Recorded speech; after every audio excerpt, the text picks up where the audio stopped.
يا أيها الذين آمنوا إذا قيل لكم تفسحوا في المجالس فافسحوا يفسح الله لكم وإذا قيل انشزوا فانشزوا يرفع الله الذين آمنوا منكم والذين أوتوا العلم درجات والله بما تعملون خبير. بسم الله الرحمن الرحيم. السلام عليكم ورحمة الله وبركاته. إن الحمد لله نحمده ونستعينه ونستغفره. Sesungguhnya segala puji adalah milik Allah Subhanahu wa taala. Kepada Allah lah kita memuji, memohon pertolongan dan memohon ampunan. Wa na'udzu billahi min syururi anfusina wa sayyiati a'malina. Dan kita berlindung kepada Allah dari kejahatan jiwa kita dan keburukan amal perbuatan kita. Man yahdihillahu fala mudilla lahu wa man yudlil fala hadiya lahu. Siapa yang Allah berikan hidayah tidak ada yang dapat menyesatkannya, dan siapa yang disesatkan tidak ada yang dapat memberikan hidayah baginya. Wa asyhadu an la ilaha illallah rabbi wahdahu la syarika lah wa asyhadu anna Muhammadan abduhu wa rasuluh. Dan kita bersaksi tidak yang berhak disembah selain Allah. Allah adalah Rabb kita, zat yang maha esa, tiada sekutu baginya. Dan kita bersaksi bahwa Nabi Muhammad adalah hamba dan utusan Allah. Ya ayyuhalladzina amanu taqullaha haqqa tuqatih wa la tamutunna illa wa antum muslimun. Wahai orang-orang yang beriman, bertakwalah kepada Allah Subhanahu wa taala dengan sebenar-benarnya takwa, dan janganlah wafat kecuali dalam keadaan Islam. Ya ayyuhan nas ittaqu rabbakum. Wahai sekalian manusia, bertakwalah kepada Rabb kalian.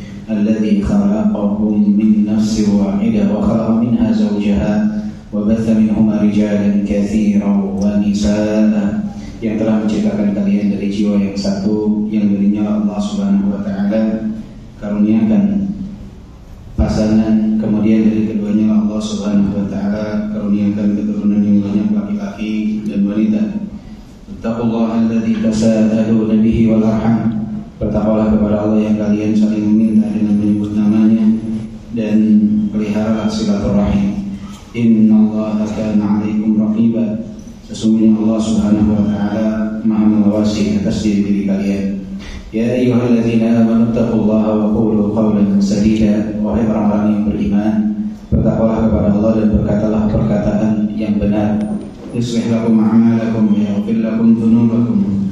Niscaya Allah Subhanahu wa taala akan memperbaiki amalan kalian dan mengampuni dosa-dosa kalian. Wa may yu'minillaha wa rasulahu faqad faza fawzan 'azima. Siapa yang taat kepada Allah dan Rasulnya, maka sungguh dia telah mendapatkan kemenangan yang besar. I'lamu fa inna asdaqal hadithi kitabullah wa khairal hadi hadi Muhammad sallallahu alaihi wasallam. Ketahuilah sebaik-baik ucapan adalah kitabullah, firman Allah, dan sebaik-baik petunjuk adalah petunjuk Nabi Muhammad sallallahu alaihi wasallam. Wa syarrul umuri muhdatsatuha wa kullu muhdatsatin bid'ah wa kullu bid'atin dhalalah wa kullu dhalalatin finnar. Dan ketahuilah seburuk-buruknya amalan adalah yang diada-adakan, dan setiap yang diada-adakan adalah kebidahan, dan kebidahan dalam agama adalah kesesatan, dan kesesatan tempatnya adalah di neraka. Amma ba'du. Ayyuhal ikhwan, alhamdulillah atas segala nikmat dan karunia yang Allah Subhanahu wa taala limpahkan kepada kita, terutama nikmat Islam dan nikmat iman.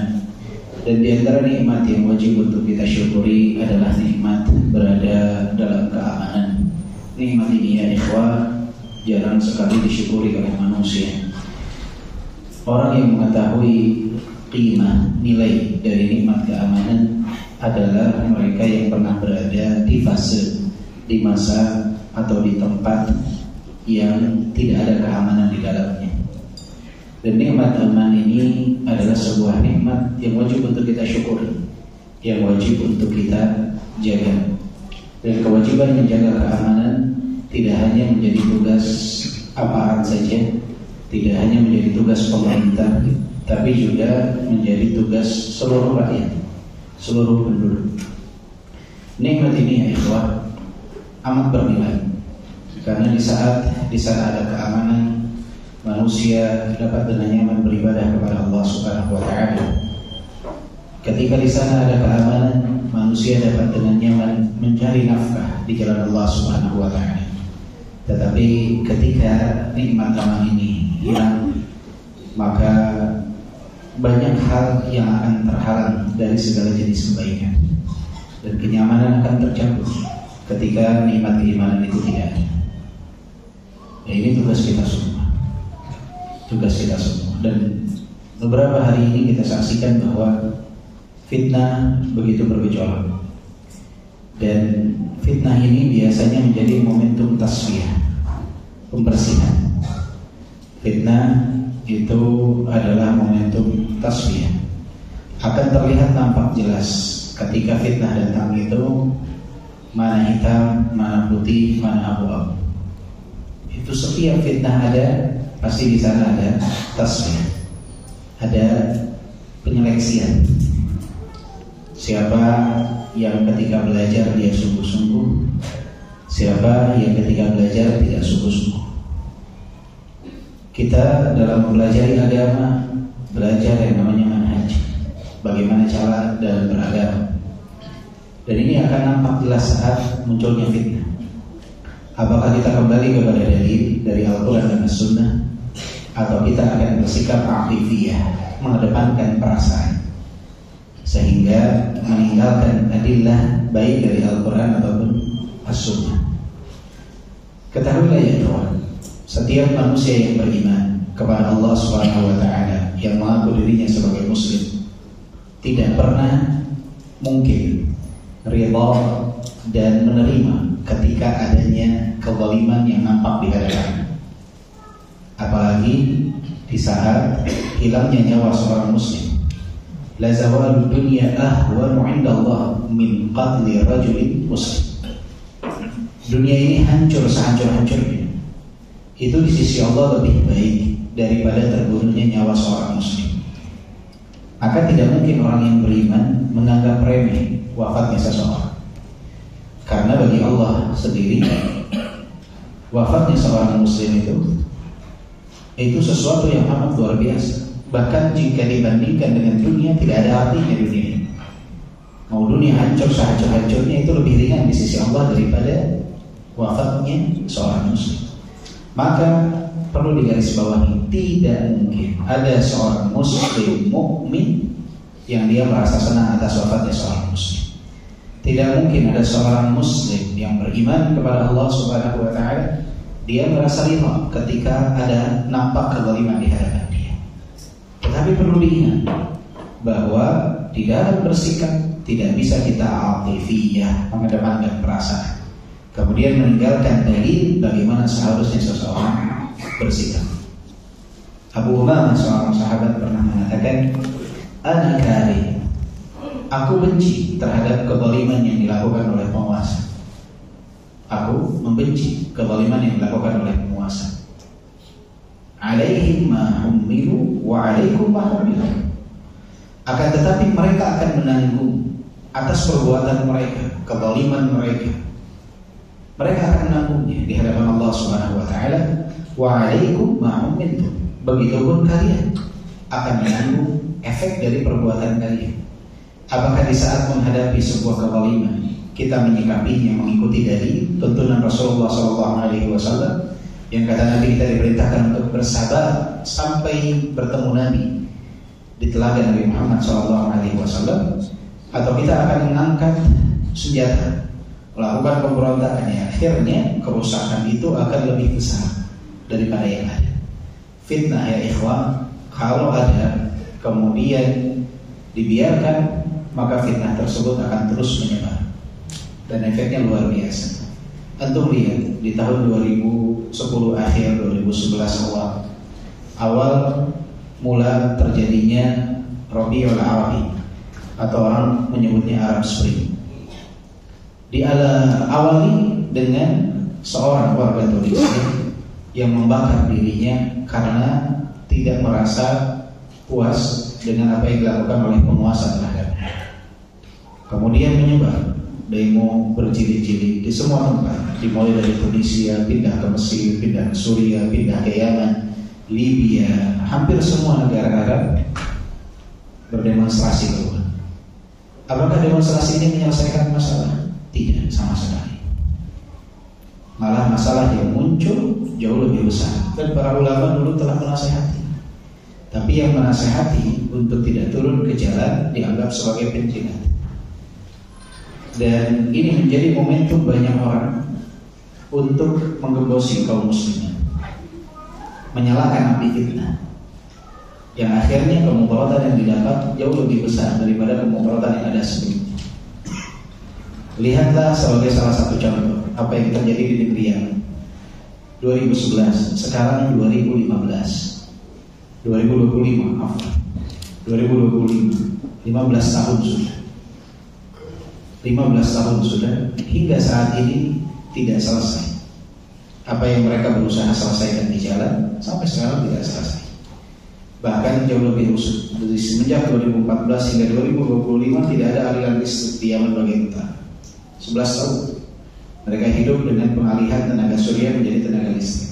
Alat-alatnya mereka beli untuk cas handphone mereka, untuk menyalakan lampu mereka, menggunakan genset untuk menyalakan apa yang perlu mereka nyalakan dari alat penerangan ataupun kulkas. 11 tahun dan itu terjadi. Kerusakan yang muncul.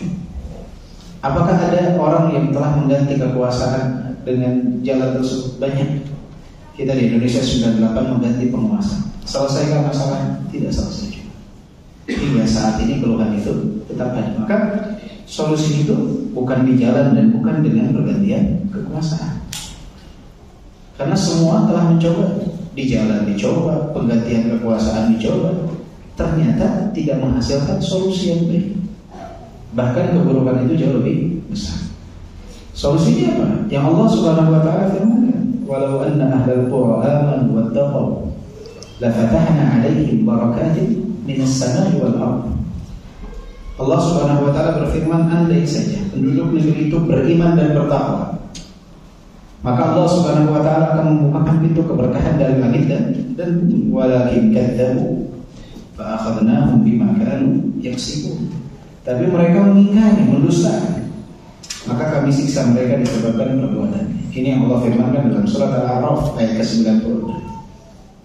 Artinya solusinya itu bukan di jalan dan pergantian kekuasaan, tapi solusinya itu keimanan dan ketakwaan. Ini yang harus dilakukan oleh kita. Introspeksi diri, memulai dari apa yang ada pada diri kita, perbaiki diri kita, perbaiki keluarga kita, insya Allah perubahan akan ada.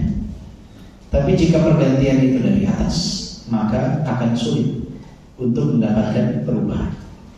Kenapa? Karena jika kita ingin mendapatkan sesuatu yang besar, mulailah dari sesuatu yang kecil. Kita sering berulang kali mengatakan, jika ingin cita-cita yang besar, memulai dari sesuatu yang besar, maka tidak akan pernah tercapai cita-cita tersebut. Cita-cita yang besar akan tercapai jika kita memulai dari sesuatu yang kecil, secara perlahan, secara bertahap. Memang perlu waktu, tapi insya Allah keberhasilan itu akan ada. Jadi solusinya bukan di jalan ini, karena kerusakan itu akan jauh lebih besar. Dan solusinya bukan dengan pengkudetaan, karena mudaratnya akan jauh lebih besar. Dari tadinya yang wafat 1 bisa 1000, bisa 10.000. Lihat di Timur Tengah sudah ratusan ribu orang. Tanyakan kepada penduduk negeri Libya, tanyakan kepada penduduk negeri Suriah, tanyakan kepada penduduk negeri Yaman, tanyakan kepada penduduk negeri Iran. Apa yang mereka harapkan? Mereka satu, menginginkan keamanan. Itu yang mereka ingin. Itu yang mereka harapkan. Itu yang mereka cita-citakan. Bahkan ketika ditanya mana yang lebih baik, zaman sekarang atau zaman Ali Abdullah Saleh di negeri Yaman, mereka jawab zaman Ali Abdullah Saleh. Tanyakan kepada penduduk Libya, enak zaman sekarang atau enak zamannya Muammar Gaddafi? Mereka jawab enak zamannya Muammar Gaddafi. Tanyakan kepada penduduk Irak, enak zaman sekarang atau enak zaman Saddam Hussein? Mereka akan jawab enak zaman Saddam Hussein. Artinya apa? Keburukan jika dirubah dengan cara yang salah akan menimbulkan kemudaratan yang jauh lebih besar. Tidak akan menimbulkan solusi. Maka benamkan api fitnah. Jangan api fitnah itu dinyalakan. Dan biasanya api fitnah ini dinyalakan oleh mereka yang berada di belakang layar. Mereka tidak ikut turun ke jalan panas-panasan. Mereka tidak ikut melakukan hal-hal tersebut. Apa yang mereka lakukan? Di belakang layar mereka memprovokasi kaum muslimin, mereka memprovokasi umat dengan ucapan mereka, dengan tweetan mereka. Dan jika terjadi sesuatu yang parah, mereka akan dengan mudah meninggalkan negeri ini, pergi ke negeri lain dengan harta yang mereka miliki. Dan itu yang terjadi di negeri Yaman dulu. Banyak orang-orang yang dalam tanda kutip disebut sebagai ulama. Mereka memfatwakan dalam tanda kutip jihadnya versi mereka. Mereka memprovokasi umat. Dan ketika kekacauan semakin membesar, mereka pindah ke negara-negara teluk, tinggal di hotel-hotel berbintang dengan keluarga besar mereka. Tidak mereka masuk ke medan yang mereka sebut dengan medan jihad. Tidak pula anak-anak mereka dorong untuk masuk ke medan yang mereka sebut dengan medan jihad. Mereka menjadi orang-orang pertama yang meninggalkan negeri tersebut ketika kekacauan sudah tidak kondusif. Siapa yang menjadi korban? Masyarakat umum. Korban. Yang lain sudah punya uang keluar mereka. Dan hati-hati dari provokator tersebut, apapun gelar yang mereka miliki. Jadi api fitnah ini harus apa? Harus dimatikan. Dan ini tugas semuanya. Bahkan Imam Nawawi pernah mengatakan ini tugas daripada orang-orang yang memiliki kapasitas ilmu dan orang-orang yang punya kedudukan dihormati oleh masyarakat untuk mematikan api fitnah. Antum sebagai ketua RT, misalkan ketua RW, ketika tahu nih bakal ada kekacauan di lingkungan, redamkan hal tersebut. Ya, kata Imam Nawawi mengatakan apa?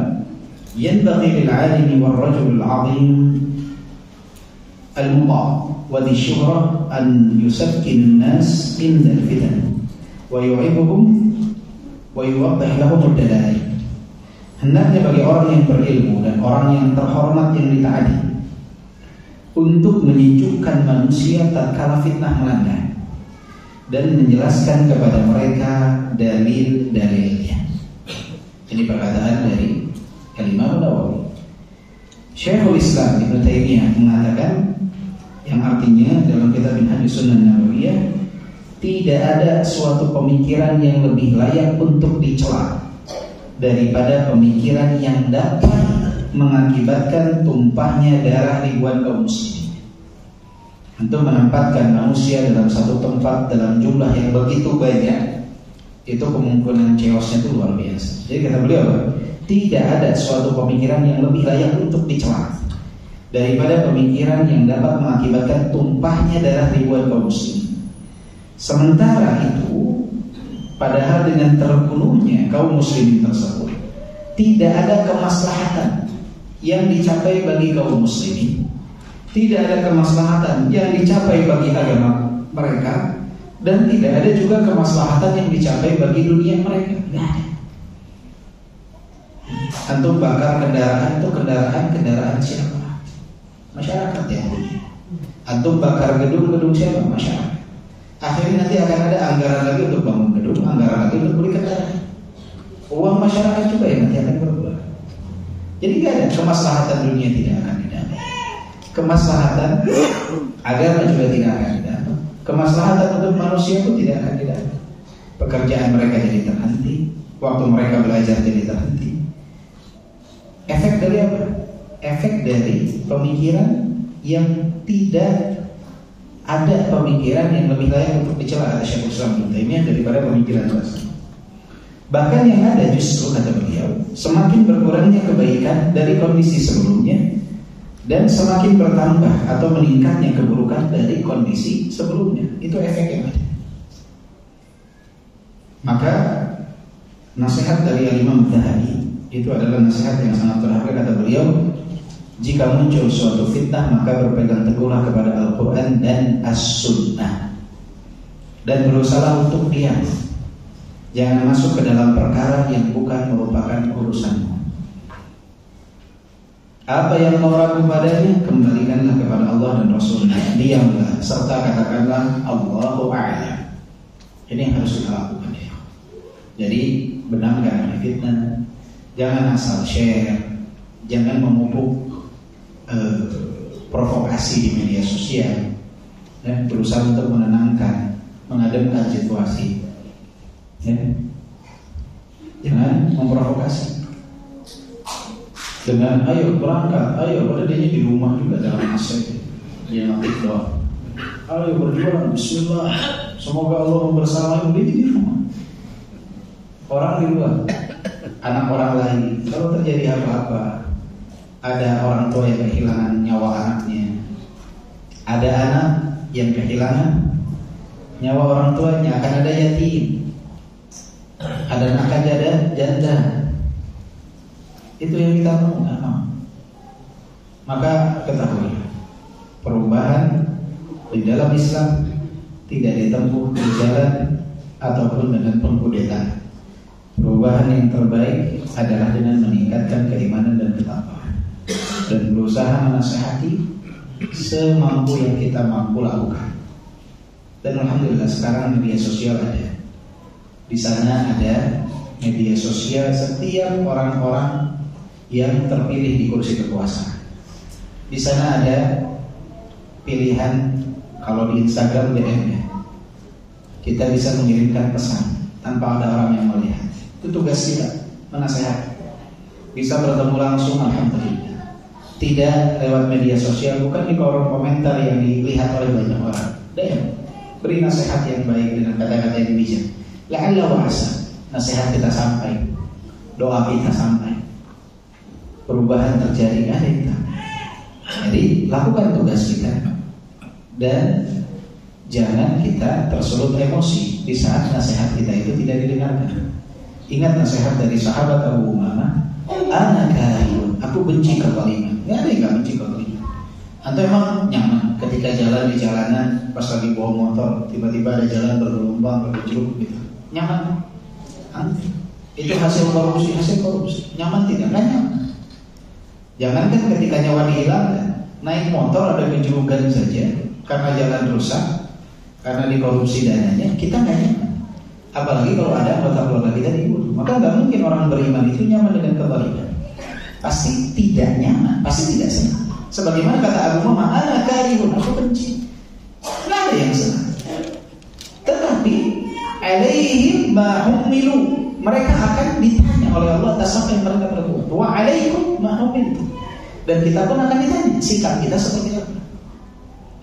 Maka tugas kita menjalankan kewajiban kita. Apa kewajiban kita? Mendoakan, menasehati, dan diam. Tidak melakukan provokasi yang dapat menyebabkan kemudaratan yang jauh lebih besar. Jika bisa nasihati langsung. Tidak bisa enggak sekarang dalam media sosial nasihati. Assalamualaikum Bapak Fulan, tolong ucapan Bapak bisa dijaga. Tolong begini. Dengan kata-kata yang halus yang antum insya Allah jauh lebih paham bagaimana cara menyusun. Ya? Berikan dari nasihat sampai dibaca, alhamdulillah. Tidak dibaca, tugas kita sudah memberikan apa? Nasihat. Jadi jangan sampai belajar kajian pas bagian fitnah tergelincir. Dan ini anak garis bawahi lagi. Fitnah itu momentum tasfiyah. Fitnah adalah momentum tasfiyah. Fitnah itu momentum penyeleksian. Siapa yang ketika belajar dia sungguh-sungguh memahami manhaj yang benar, itu akan nampak di zaman fitnah. Siapa yang manhajnya bergoncang, maka di zaman fitnah itu biasanya akan bersikap atifiyah, mengedepankan perasaan dan menyampingkan dalil. Terlebih lagi jika yang dicari adalah popularitas. Ini adalah momentum terbaik bagi mereka untuk mendapatkannya. Tapi kalau Ahlussunnah wal Jamaah, prinsip dasar mereka yang dicari adalah keridhaan Allah Subhanahu wa taala. Walaupun mungkin ucapan mereka tidak disenangi oleh kebanyakan manusia, enggak masalah. Yang terpenting ucapan tersebut ucapan yang berlandaskan kepada dalil Al-Qur'an dan As-Sunnah sesuai dengan pemahaman salafus ummah dan disampaikan dengan cara yang hikmah. Ingat, disampaikan dengan cara yang hikmah dan banyaklah untuk diam. Itu adalah yang terbaik. Tahan lisan, tahan tulisan ketika jangan sampai menyebabkan hal-hal yang tidak diinginkan.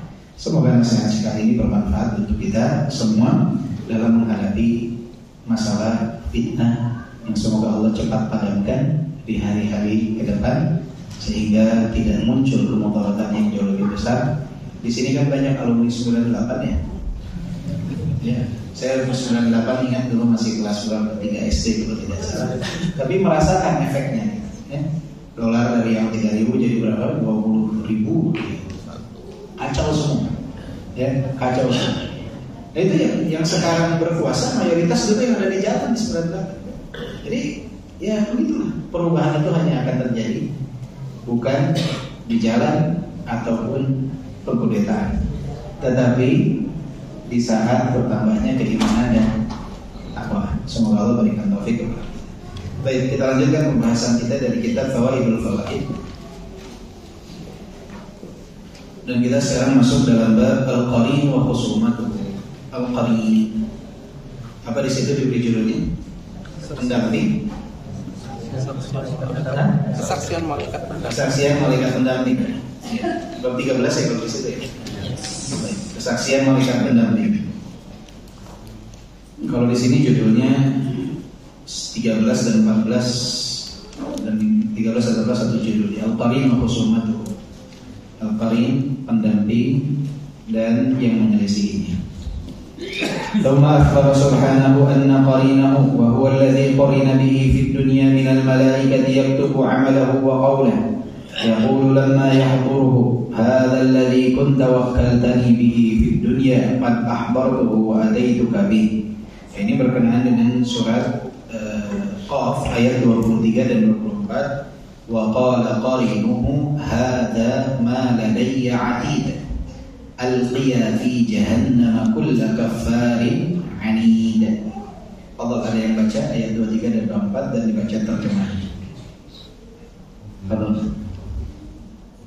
A'udzu billahi minasyaitonir rajim. Wa qala qarinuhu hadza ma ladayya 'atid alqiya fi jahannam kulla kaffarin 'anid. Dan malaikat yang menyertainya berkata, inilah catatan perbuatan yang ada padaku. Allah berfirman, lemparkanlah olehmu berdua ke dalam neraka jahanam semua orang yang sangat ingkar dan keras kepala. Baik. Wa qala qarinuhu hadza ma ladayya 'atid. Dan berkata malaikat yang mendampingi, malaikat yang bersamainya ketika di dunia, hadza ma ladayya 'atid. Ini adalah yang ada padaku dari catatan amalan. Di sini ada dua penafsiran tentang hadza ma ladayya 'atid. Yang pertama, wa huwa alladhi qulina bihi fid dunya minal malaika yaktubu 'amalahu wa qawlahu. Yaqulu lamma yahduruhu hadha alladhi kunta wakkaltani bihi fid dunya qad ahbartuhu wa ataituka bihi. Yang dimaksud di sini qarinnya adalah malaikat yang membersamainya ketika di dunia, yang mencatat amalannya dan ucapannya. Yang mana malaikat tersebut ketika menghadirkan orang itu mengatakan, inilah orang yang engkau tugaskan kepadaku di dunia untuk membersamainya, untuk mencatat amalannya. Aku membawanya kepadamu. Digiring orang tersebut ke hadapan Allah Subhanahu wa taala. Dan ini adalah penafsiran daripada Mujahid. Jadi ketika Allah berfirman, wa qala qarinuhu hadza ma ladayya 'atid, dan berkata malaikat yang mendampinginya, inilah orang yang kau tugaskan aku untuk menulis amalan dan ucapannya. Aku hadirkan di hadapan. Ini penafsiran daripada Mujahid. Kemudian Ibnu Qutaibah mengatakan, al-ma'na hadza ma katabtuhu 'alaihi wa ahsaytuhu min qawlihi wa 'amalihi hadirun 'indi. Sedangkan Ibnu Qutaibah mengatakan bahwa yang dinampakkan itu, yang dihadirkan itu adalah catatan amalan tentang orang yang dibersamai oleh malaikat tersebut. Inilah yang aku tulis, inilah yang aku hitung dari ucapan dan amalannya. Jadi kalau tafsiran Mujahid orangnya yang dihadirkan, kalau tafsiran Qutaibah, Ibnu Qutaibah, amalannya, catatan amalannya yang dihadirkan, yang telah dihitung, ucapannya, perbuatannya selama di dunia. Wa tahqiqu anna al-ayat tatadammanu al-amrayn. Maka kalau dilihat dalam konteks ayat ini sebetulnya mencakup keduanya. Orangnya dihadirkan dan juga catatan amalannya dihadirkan. hadza syakhsul ladzi wukiltu bihi wa hadza 'amaluhu alladzi ahsaytuhu 'alaihi fa hina idin yuqalu alqiya fi jahannam. Jadi lebih tepatnya ayat ini mengandung dua makna. Orangnya dihadirkan, kemudian apa lagi? Catatan amalannya dinampakkan. Itulah sebabnya kenapa dalam ayat selanjutnya disebut al-qiya fi jahannam. Ya. Masukkanlah oleh kalian berdua ke dalam jahannam. Wa hadza imma an yakuna khitaban lis-sa'iq wasyahid. Dan juga dalam ayat ini disebut al-qiya, dua orang. Al-qiya, masukkanlah oleh kalian berdua fi jahannam, ke dalam neraka jahannam. Siapa yang dimaksud al-qiya di sini? Yang pertama penafsirannya adalah as-sa'iq wasyahid. Malaikat yang menggiring dan malaikat yang menjadi saksi. Jadi malaikat yang menggiring mendatangkan orang tersebut dan malaikat yang menjadi saksi atas amalan-amalan orang tersebut di mana? Di dunia. Ini penafsiran yang pertama. Penafsiran yang kedua, au khitaban lil malakil muwakkal bi'adabihi wa in kana wahidan, wa huwa madhhabun ma'rufun min madahib al-'arab fi khitabiha an takuna al-alfu munqalabah an nun at-tawkid al-khafifah thumma ujri al-wasl majra al-waqti. Penafsiran yang kedua adalah ini gaya bahasa dalam tradisi orang-orang Arab yang kadang-kadang ketika memerintahkan kepada satu orang menggunakan dua orang. Jadi yang dimaksud untuk mengirim manusia ke dalam neraka jahanam ini, membawa manusia ke dalam neraka jahanam, ini bukan dua malaikat yang mengirim dan menjadi saksi, tetapi satu malaikat, yaitu malaikat yang ditugaskan untuk memberikan azab, tetapi digunakan bentuk apa disebutnya? Apa dalam bahasa Indonesia nggak ada ya? Indonesia tunggal dan jamak. Apa kalau dalam bahasa Indonesia? Nggak ada ya? Dui. Jadi kan apa? Khitabnya dui ya. Khitabnya itu kepada dua orang, padahal yang dimaksud adalah satu orang. Tetapi kata para ulama ini agak jauh. Dalam tafsir para ulama ini agak apa? Agak jauh dan kurang tepat. Jadi yang diyakini oleh banyak para ulama, al-qiyah di sini adalah kembali kepada memang dua malaikat. Yang pertama yang ditugaskan untuk menggiring as-sa'iq, dan yang kedua adalah as-syahid yang menjadi apa?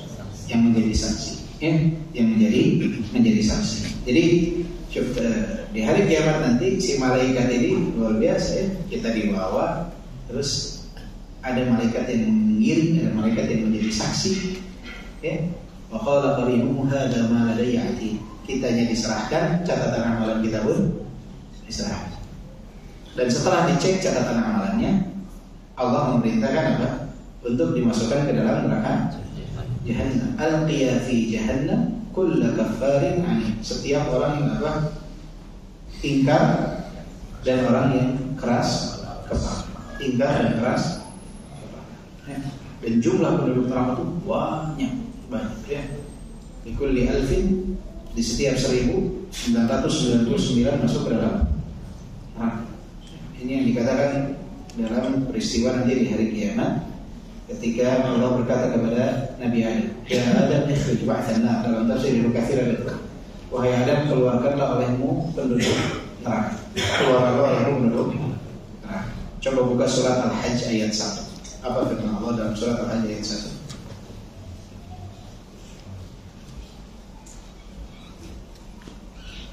Al-Hajj kalau nggak salah ya, Al-Hajj ayat 1. Ada yang bisa bacakan? Bismillahirrahmanirrahim. Ya ayyuhan nasu taqu rabbakum. Inna zalzalatas sa'ati syai'un 'azim. Artinya, wahai manusia, bertakwalah kepada Tuhanmu, sesungguhnya guncangan hari kiamat itu adalah sesuatu yang sangat besar. Lanjutkan. Yauma tarawnaha tadhhalu kullu murdi'atin amma arda'at wa tad'u kullu dhati hamlin hamlaha وتضع كل ذات حمل حملها وترى الناس سكارى وما هم بسكارى ولكن عذاب الله شديد. Ya, pada hari kamu melihatnya, yaitu bujang itu, semua perempuan yang menyusui merupakan anak yang disusuinya.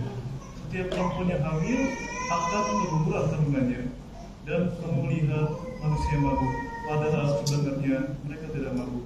Akan tetapi azab Allah itu sangat keras. Baik, ini dalam surat Al-Hajj. Allah berfirman, Ya ayyuhan nasu taqu rabbakum inna zalzalatas sa'ati syai'un 'adzim. Yawma tarawnaha tadhhalu kullu murdi'atin 'amma arda'at wa tad'u kullu dhati hamlin hamlaha wa tara an-nasa sukara wa ma hum bisukara walakinna 'adzaballahi syadid. Dalam tafsir Ibnu Katsir, momentum ini terjadi kata, Ya ayyuhan nasu taqu rabbakum, wahai sekalian manusia, bertakwalah kepada Allah kalian. Inna zalzalatas sa'ati syai'un 'adzim. Sesungguhnya goncangan pada hari tersebut adalah goncangan yang amat dahsyat. Yauma tarawnaha tadhhalu kullu murdi'atin 'amma arda'at. Jika ada wanita yang menyusui, dia akan melemparkan bayi. Wa tad'u kullu dhati hamlin hamlah. Jika ada wanita yang hamil, dia akan keguguran dengan sendirinya. Wa taran nasa sukara wa ma hum bisukara. Dan kalian akan lihat manusia seperti orang yang mabuk padahal mereka tidak mabuk. Walakinna 'adzaballahi syadid. Tapi pada saat itu mereka baru sadar sesungguhnya azab Allah sangatlah pedih. Kata Ibnu Katsir rahimahullah dalam tafsirnya mengatakan, momentum ini terjadi di saat Allah Subhanahu wa taala berbicara kepada Nabi Adam yang didengar oleh seluruh makhluk. Allah berkata kepada Nabi Adam, "Ya Adam, ikhrij ba'thanna." Wahai Adam, keluarkanlah olehmu kelompok neraka. Kemudian Nabi Adam bertanya, "Wa ma ba'thanna?" Apa itu kelompok neraka? Maka Allah sebutkan di setiap 1999 masuk dalam neraka. Di saat itulah jika ada wanita yang menyusui, dia akan lemparkan bayinya. Jika ada wanita yang hamil, dia akan keguguran. Dan manusia seperti orang yang mabuk, padahal mereka tidak mabuk. Tapi disitulah mereka sadar sesungguhnya azab Allah sangatlah pedih. Dan ketika kita terlalu dalam kemaksiatan, yang kita ingat Allah ampunannya luas, kita lupa bahwa azab Allah sangatlah pedih. Momentum itu, percakapan yang kita dengar tersebut akan menyebabkan kita seperti orang yang mabuk, padahal kita tidak mabuk. Tetapi saat itu kita faham bahwa azab Allah amatlah pedih. Azab Allah mata. Maka ya ikhwah, semoga kita termasuk dalam golongan 1 dari 1000 tersebut. Persaingan berat. Walaupun banyak umat sebelum umat Nabi Muhammad, itu salah satu hal yang memberikan kabar gembira bagi kita, bahwa 1 dari 1000 ini bukan perbandingan umat Nabi Muhammad di dalam umat Nabi Muhammad, tapi dibandingkan dengan seluruh umat. Ini salah satu kabar gembira, berarti presentasinya bertambah. Tapi kita tidak tahu apakah kita termasuk dalam golongan yang kita berharap tentunya masuk dalam golongan yang 1 tersebut. Dan nerakanya berarti kan banyak penduduknya, penuh luar biasa. Terus postur tubuh mereka itu kan dilipat gandakan, tidak seperti penduduk surga. Postur penduduk surga itu seperti Nabi Adam, situ nanti ruangan fisana 60 hasta, kurang lebih 30 meter. Kalau penduduk neraka, kalau ada tempat duduk saja seperti jarak Madinah dan Mekah, giginya sebesar gunung Uhud penduduk neraka. Allah lipat gandakan postur tubuhnya, jumlahnya banyak. Tapi nanti di akhir ayat Allah masih bertanya, Halim talati, apakah engkau sudah penuh wahai neraka? Nerakanya menjawab, hal min mazid, ada lagi apa tidak? Ini luar biasa, kapasitasnya sangat banyak. Ya, semoga kita dijauhkan dari spes di dalam neraka. Sifatul kafar al-anid, sifat orang-orang yang kufur dan keras kepala. Thumma dzakara sifati hadzal mulqa fa dzakara lahu 6 sifat. Kemudian diberikan keterangan tentang sifat penduduk neraka yang Allah firmankan, alqiya fi jahannam kulla kaffarin anid. Alqiya fi jahannam kulla kaffarin anid. Coba dibaca ayat 25 sampai 30. Tafadhal. Manna'in lil khairi mu'tadin murib. Alladhi ja'ala ma'allahi ilahan akhar falqiyahu fil 'adzabi syadid. قال قرينه ربنا ما أطغيته ولكن كان في ضلال بعيد. Ayat ini 25-26 diulangi dengan terjemahan. مناع للخير معتد مريب الذي جعل مع الله إلها آخر فألقياه في العذاب الشديد. Yang sangat enggan melakukan kebajikan, melampaui batas dan bersikap ragu-ragu yang mempersekutukan Allah dengan ilah lain, maka lemparkanlah dia ke dalam azab yang keras. Baik, dari ayat 24 sampai 26 ini Allah Subhanahu wa taala menjelaskan tentang sifat orang-orang yang dimasukkan ke dalam jahannam, ke dalam neraka. Karakter mereka itu seperti apa? Sifat mereka yang pertama, annahum kafarun bi ni'amillahi wa huquqihi. Kafarun bi dinihi wa tauhidihi wa asma'ihi wa sifatihi. Kafarun bi rusulihi wa malaikatihi. Kafarun bi kutubihi wa liqa'ihi. Jadi karakter pertama mereka itu kufur. Mereka mengingkari, ingkar terhadap nikmat-nikmat Allah Subhanahu wa taala dan hak-haknya Allah Subhanahu wa taala. Mereka pun kufur terhadap agama, tauhid, asma dan sifat Allah Subhanahu wa taala. Kufur terhadap rasul-rasulnya, malaikat-malaikatnya, kufur terhadap kitab-kitabnya dan kufur terhadap hari perjumpaan dengannya. Ini adalah karakter yang pertama yang akan dijebloskan dari dalam neraka jahanam, yaitu orang-orang yang mengingkari nikmat Allah dan hak-haknya Allah Subhanahu wa taala. Mereka kufur terhadap haknya Allah, mereka kufur terhadap agamanya Allah, terhadap tauhid, mereka kufur. Mereka tidak mau mengesahkan Allah dalam kehidupan mereka. Mereka menyekutukan Allah, mereka enggan untuk menyembah Allah Subhanahu wa taala. Ingkar, ini karakter yang berbeda. Maka jangan sampai kita punya sebagian daripada sifat-sifat pengingkaran tersebut. Jadi nggak boleh kita mengingkari apa yang Allah datangkan.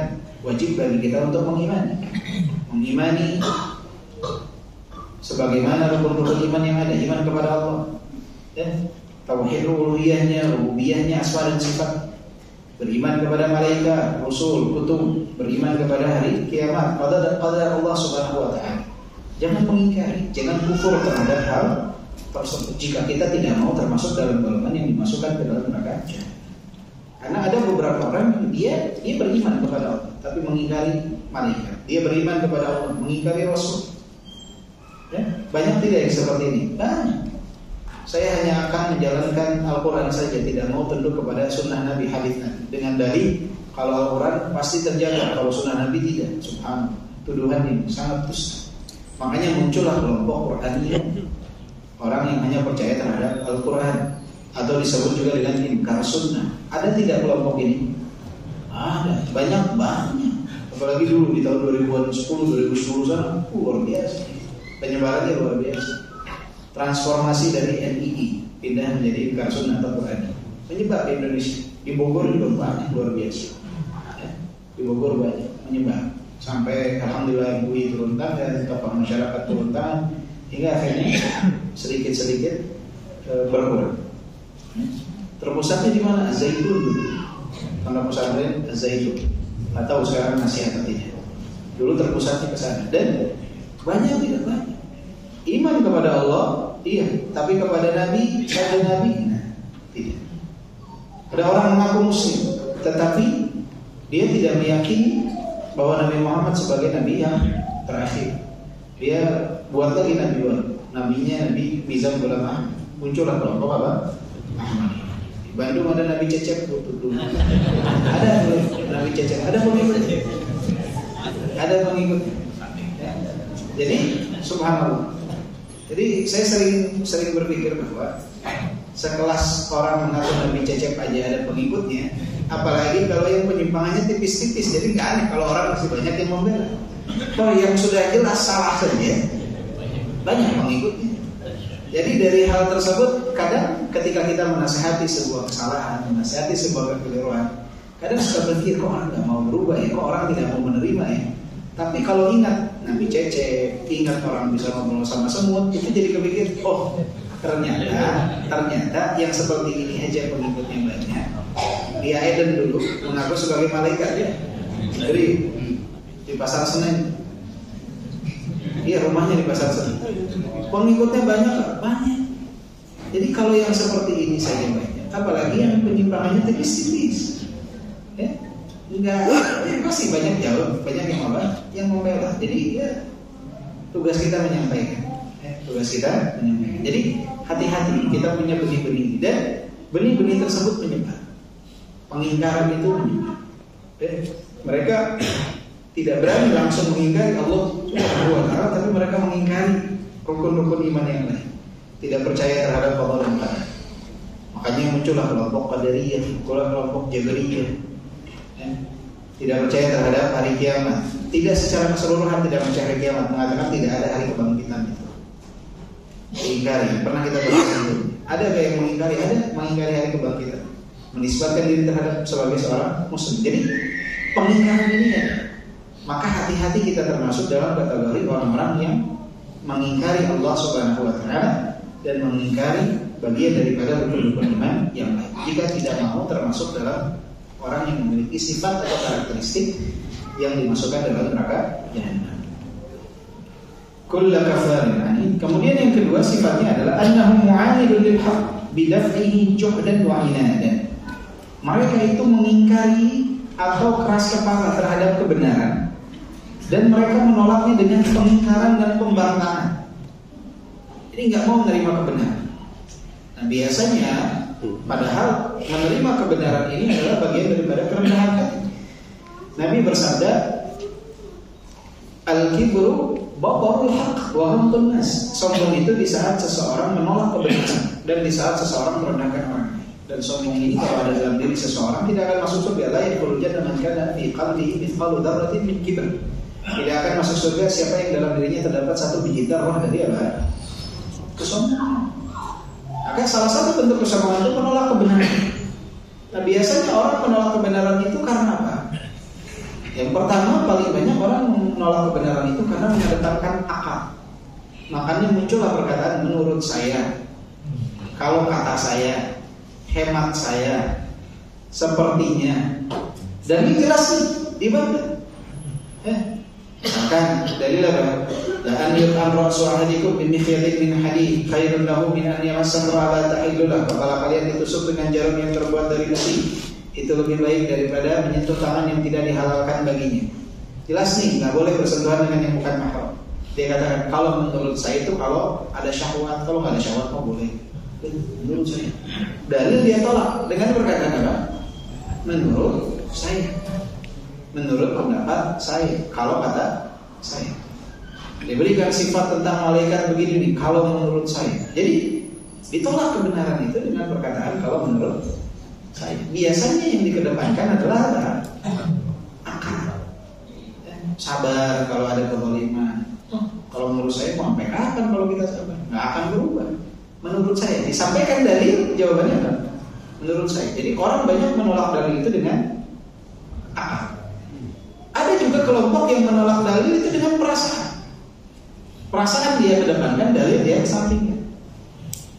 Ini tadi hadisnya sama, ditusuk dengan jarum dari besi lebih baik daripada menyentuh tangan yang tidak dihalalkan bagi. Perasaan dia kedepankan. Gak enak, sepupu saya takut tersinggung. Ini atasan saya perempuan, kalau saya nggak salam nanti dia marah. Ya. Ini kakak ipar saya. Ini adik ipar saya. Ini keponakan istri saya. Ini keponakan suami saya. Jadi yang dikedepan apa? Perasaan, nggak enak, takut tersinggung. Atau seperti kasus sekarang, perasaan yang dikedepankan. Ini dalil nggak boleh sabar, nggak enak perasaan. Masa kita diam aja? Ada orang yang begini-begini. Ini perasaan, terbawa perasaan, kemudian mengesampingkan apa? Dalil. Nah ini adalah yang terbanyak orang mengedepankan apa? Perasaan dan akal untuk menolak. Ya. Jadi jangan sampai kita punya karakteristik seperti ini. Ani. Jadi keras kepala, ngebangkang, ya, nggak mau diomongin, susah. Bahasa kitanya bebel ya, apa bebal ya? Bebal, susah dikasih nasihat. Biasanya makan perasaan dan makan. Kemudian sifat atau karakteristik yang ketiga adalah annahu manna'un lil khair.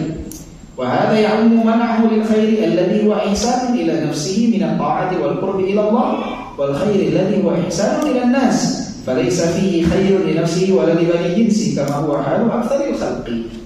Kedua itu adalah enggan berbuat baik, dan ini mencakup dua hal. Enggan berbuat baik kepada diri ataupun enggan berbuat baik kepada sesama manusia. Manna'un lil khair. Allah kasih nikmat kepada dia, tapi dia tidak mau memberikan nikmat itu kepada dirinya dan kepada orang lain, baik untuk tubuh dia ataupun jiwa dia. Allah kasih dia lengkap anggota tubuhnya, tapi dia nggak mau sujud kepada Allah Subhanahu wa Ta'ala. Allah kasih kenikmatan akal kepadanya, dia enggan untuk mentauhidkan Allah Subhanahu wa Ta'ala. Jiwanya tidak diisi. Begitupun tubuhnya, Allah kasih nikmat, tapi dia tidak mau menikmati. Allah kasih harta, dia bisa makan misalkan hari ini dengan ayam atau dengan tempe dengan tahu, tapi kebakhilannya akhirnya dia makannya pakai garam lagi dengan dalih menghemat. Ini hemat dan pelit tipis ya. Ya, hati-hati. Hemat dan pelit itu apa? Tipis. Hati-hati. Jangan berdalih hemat padahal bakhil ini subhanallah. Jangan.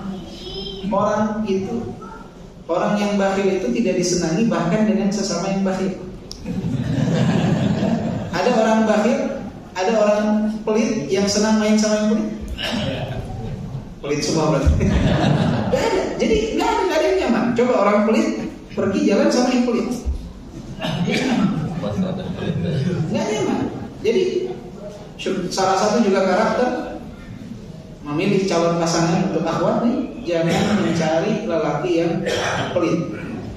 Mau sekaya apapun, mau sepintar apapun, mau secerdas apapun, mau sebaik apapun, kalau pelit berat ya.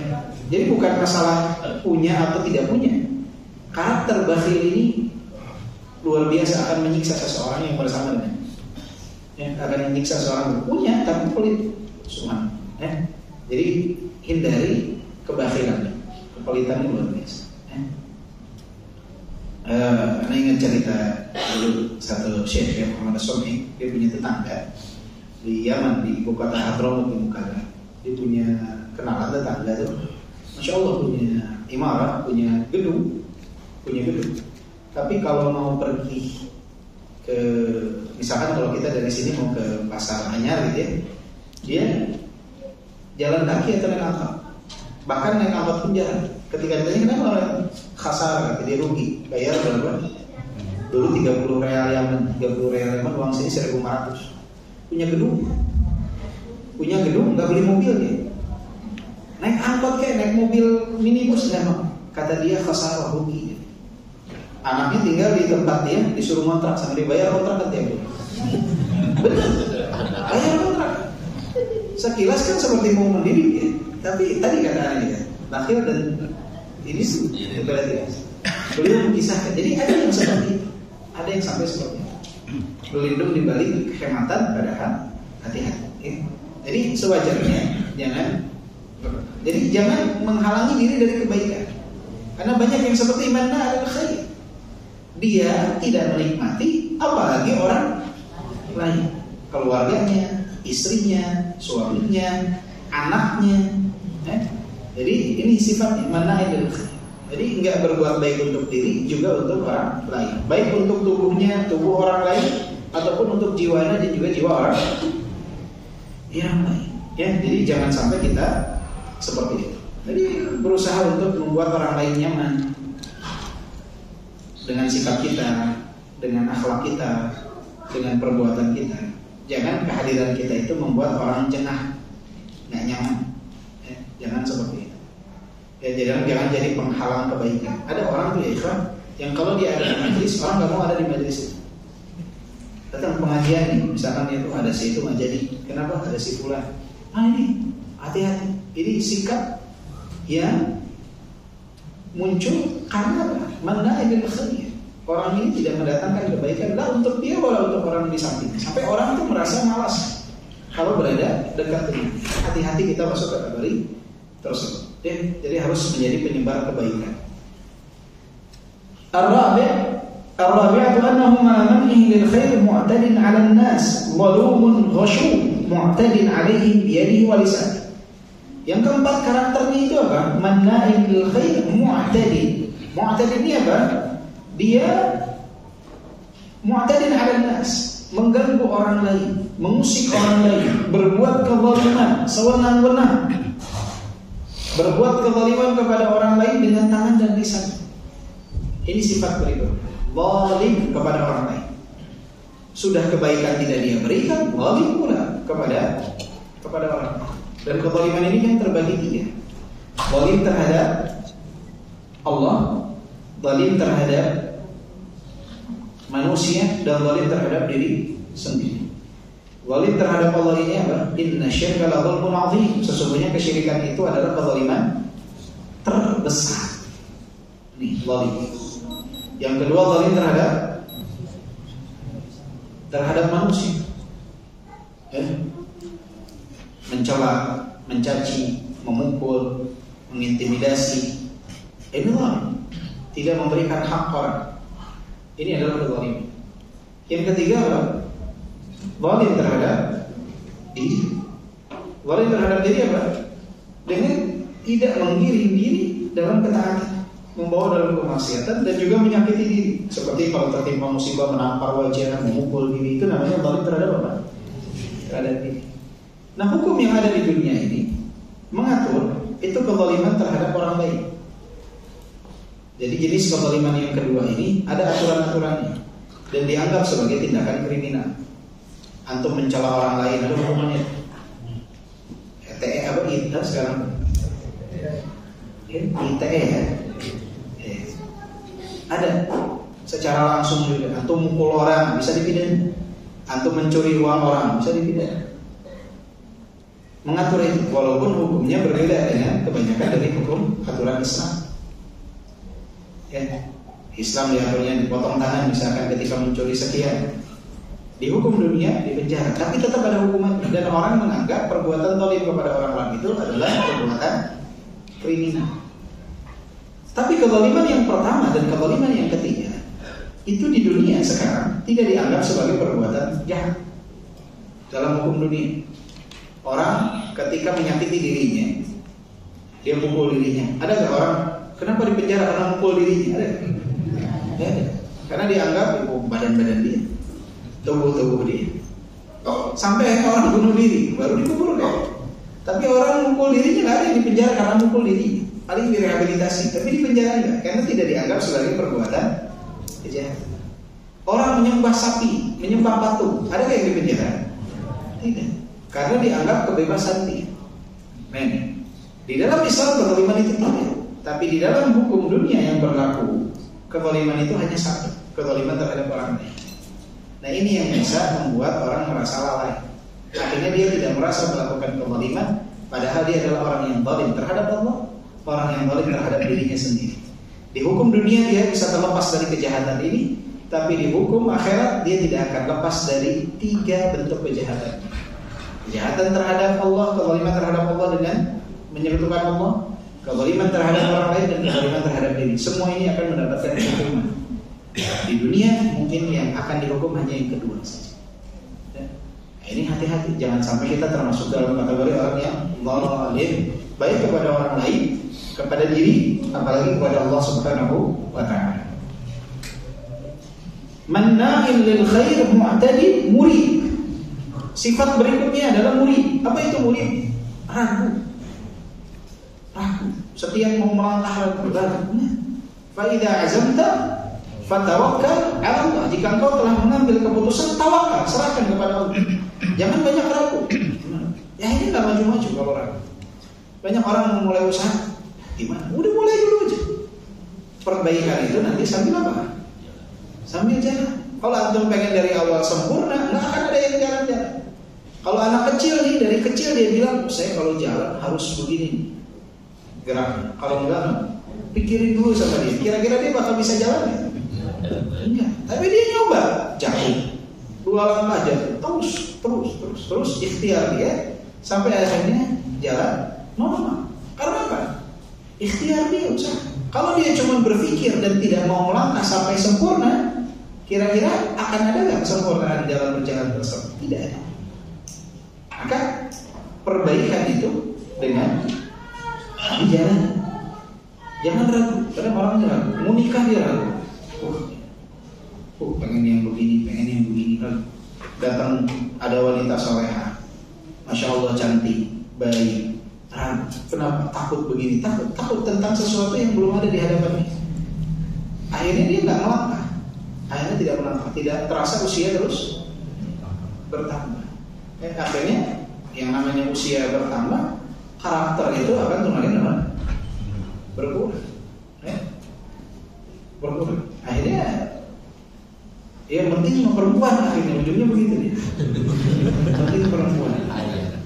Udah mau alhamdulillah kita si laki-laki. Karena apa? Karena ketika dia masa prime-nya itu, dia terlalu banyak keraguan. Jangan ragu. Yang namanya perbaikan, tidak ada yang sempurna, tidak ada. Tidak ada wanita yang sempurna, tidak ada laki-laki yang sempurna. Yang penting antum punya standar minimum. Yang tadi tuh standar minimum. Pokoknya mah kalau laki-laki kalau cari buat calon menantu laki-laki, pokoknya jangan yang pelit, jangan yang bakhil. Itu syarat pertama. Selain tentunya akidahnya, itu syarat dalam karakteristik sikapnya. Dan hal-hal yang lainnya yang menjadi apa? Standar minimum. Sisanya kurang. Jangan keraguan itu menghalangi kita. Mau buka usaha jangan ragu. Bismillah. Mulai dari yang kecil. Ada orang yang tadinya bawa kerupuk ditanggung sampai akhirnya punya pabrik kerupuk. Ada nggak yang seperti itu? Ada orang yang tadinya buka kelontongan sampai buka minimarket. Ada. Jadi dimulai dari sesuatu yang kecil. Dan rezeki berbeda-beda. Dari fadlullahi yu'tihi man yasha. Jika kita memulai dengan start yang sama, hasilnya berbeda, nggak usah hasad. Karena dari fadlullahi yu'tihi man yasha. Itu keutamaan dari Allah yang Allah berikan kepada siapa yang Allah kehendaki. Jadi bukan tugas kita ngatur siapa yang dapat, siapa yang nggak dapat. Tugas kita adalah apa? Berikhtiar, berusaha, dan jangan ragu. Nah, sifat orang yang ragu ini bahaya. Bisa merambat kepada ragu dalam keimanan. Akhirnya masuk ke dalam jahanam. Ragu, ragu. Abu Thalib dulu ragu-ragu mau mengucapkan syahadat sampai akhirnya wafat dalam kekufuran. Ragu-ragu ini bahaya. Kalau dibiarkan keraguan-raguan ini bahaya. Antum sholat pun kalau ragu-ragu bahaya tidak. Makanya harus mengapresiasi. Apalagi jika sebagai seorang pemimpin dalam ruang lingkup terkecil, keraguan-raguan itu yang paling berbahaya. Sifat terlemah dari seorang pemimpin itu jika ragu-ragu. Pemimpin harus bismillah. Kanan ya tanggung resiko, kiri tanggung resiko. Udah bismillah. Jangan kanan kiri, akhirnya terpencar ke masyarakat. Apa pimpinan kita kalau sebagai ayah misalnya, boleh nggak boleh keburu bubar. Jadi ke kanan. Ada resikonya pasti ya, ke kiri ada resikonya pasti ya. Tapi yang penting persatuan itu apa? Terjadi. Sahibu ridin wa syaqwa ma'ala fawatin li kulli riba yuqalu fulanun murid idza kana sahibal riba. Orang yang penuh dengan keraguan. Yang keenam, yang terakhir adalah annahu ma'adzalika musyrikun billah falittakhadha ma'allahi ilahan akhar ya'buduhu wa yuhibbuhu wa yughdhibuhu lahu wa yarda lahu wa yahlifu bismihi wa yanduru lahu wa yuwali fihi wa yu'adi fihi. Yang keenam ini adalah sifat yang dimasukkan ke dalam neraka jahanam itu apa? Manna'in lil khairi mu'tadin murid. Kemudian lanjutan ayatnya apa? Ayat ke-26-nya apa? Alladzi ja'ala ma'allahi ilahan akhar. Alladzi ja'ala ma'allahi ilahan akhar. Jadi apa? Menjadikan dalam penyembahannya kepada Allah itu sesuatu yang dia sebut musyrik, berbuat kesyirikan. Dan kesyirikan ini, masya Allah, jenisnya banyak. Orang sering menganggap bahwa syirik itu kalau menyembah saja. Artinya kalau sujud ke patung itu syirik. Selain itu enggak. Padahal bernada, bersumpah itu kesyirikan. Nabi bersabda, "Man halafa bi ghairi dunallah faqad asyrak." Siapa yang bersumpah atas nama selain Allah, itu adalah kesyirikan. Bernadar untuk selain Allah itu adalah kesyirikan. Dan bentuk kesyirikan itu apa? Loyalitas kepada selain Allah. Ya. Dan juga apa? seseorang apa lawannya loyalitas? Hah? Ada lagi bahasa yang lain? Loyalitas dan berlepas diri. Jadi dia berlepas diri bukan atas nama Allah Subhanahu wa taala. Ini pun benih-benih kesyirikan. Jadi loyalitasnya dibangun bukan karena Allah Subhanahu wa taala. Kemudian berlepas dirinya bukan karena Allah. Dia orang mukmin, takwa, saleh. Kenapa ente berlepas diri dari ini? Bukan golongan, bukan satu organisasi sama. Kenapa ente loyal? Dia salah. Satu organisasi. Mau benar mau salah akan saya beda. Jadi loyalitas itu dibangun di atas organisasi. Loyalitas itu dibangun di atas kelompok. Loyalitas itu dibangun di atas sesuatu, bukan di atas agama. Nah, orang yang beriman itu membangun loyalitas di atas apa? Agama. Benar, salah di atas agama. Berlepas diri atas dasar apa? Agama. Bukan alma mater, bukan kelompok, bukan partai, bukan apa, tapi di atas agama.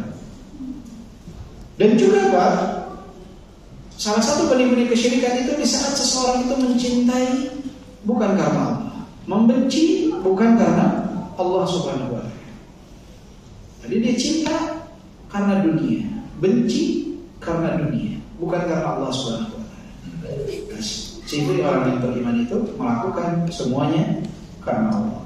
Fa yahtasimu wa qarinuhu minasyayatin wa yahilul amru alaihi. Kalau di situ udah bab baru belum? Kalau bahasa belum. Hah?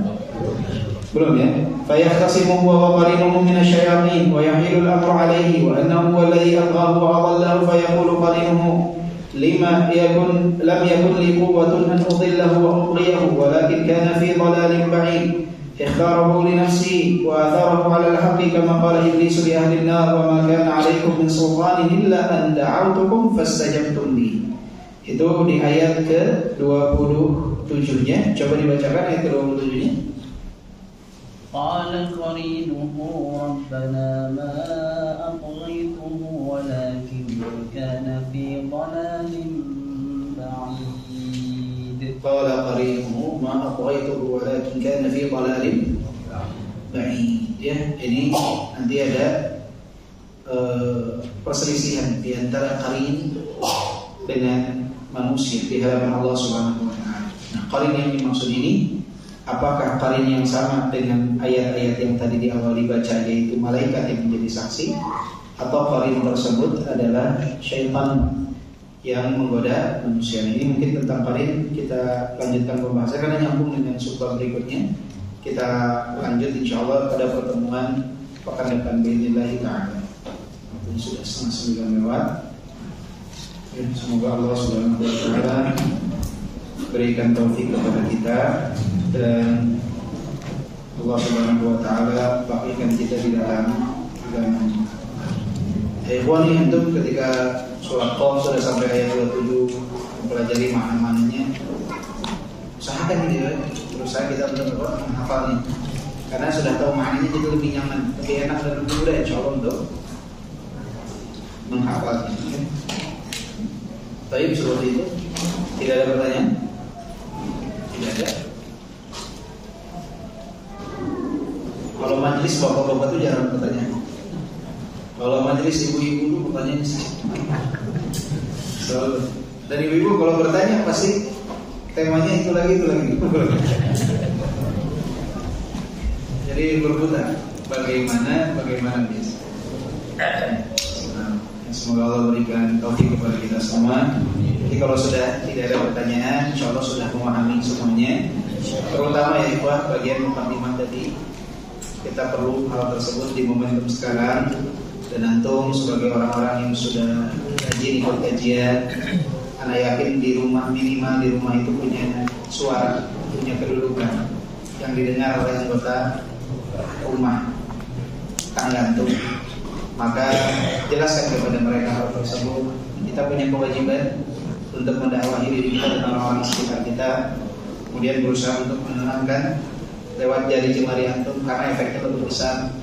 Mungkin antum punya grup TK, grup SD, grup SMP, grup SMA, grup kantor, ya itu coba untuk masukkan pandangan positif karena sekarang ini momentum orang-orang yang punya pemahaman ararannya bahasa Sundanya itu untuk menyebarkan pemahamannya karena memanfaatkan adalah aktifiyah, memanfaatkan perasaan ketidaknyamanan kaum muslimin atas sesuatu yang mereka anggap sebagai sebuah kesalahan. Ini aktifiyah itu sering dimanfaatkan oleh oknum-oknum tadi. Untuk apa? Untuk menyebarkan pemahaman. Khawarij itu memanfaatkan aktifiyah atas tertindasnya kaum muslimin di berbagai macam tempat di muka bumi. Sehingga dengan aktifiyah yang ada pada kaum muslimin dimanfaatkan oleh mereka untuk di brainwash, untuk melakukan kebohongan di tempat A, kebohongan di tempat B. Apa yang dimanfaatkan? Aktifiyah. Orang banyak disedot hartanya untuk dikeluarkan hartanya, memumpuk kekayaan dari kaum muslimin. Apa yang didorong oleh mereka? Aktifiyah. Melihat saudara-saudara kita yang kesulitan di berbagai macam tempat di atas muka bumi. Akhirnya orang mau mengeluarkan hartanya, ternyata dinikmati harta tersebut. Jadi perasaan kaum muslimin yang sungguh sangat luar biasa, tali persaudaraan yang luar biasa, itu sering dimanfaatkan oleh oknum-oknum yang tidak bertanggung jawab di momentum-momentum tertentu. Maka tugas kita menyadarkan kaum muslimin bahwa aktifiyah ini harus terbimbing di atas dalil Al-Quran dan As-Sunnah. Karena kalau tidak akan menjadi santapan empuk bagi mereka yang menyebarkan pemahaman-pemahaman ini. Makanya kita lihat juga beberapa asatidzah hafizahumullah, banyak yang sekarang itu diserang. Dibuat kemarin itu yang menjadi korban itu Ustaz Badrus Salam, kemudian Ustaz Zulkarnain, itu dibuatkan seperti status atau IG story atau IG pokoknya di media sosial seakan-akan mereka yang menuliskan kata-kata tersebut padahal mereka tidak menulis kata-kata itu. Kemudian dikasih tulisan, lihatlah bagaimana pemahaman mereka, bagaimana mereka tidak punya kepedulian kepada kaum muslimin. Jadi banyak pemanfaatan dari aktifiyah. Muslimin kan lagi semangat pembela kebenaran ibaratnya. Kemudian dimanfaatkanlah untuk menyebarkan pemahaman-pemahaman jahat.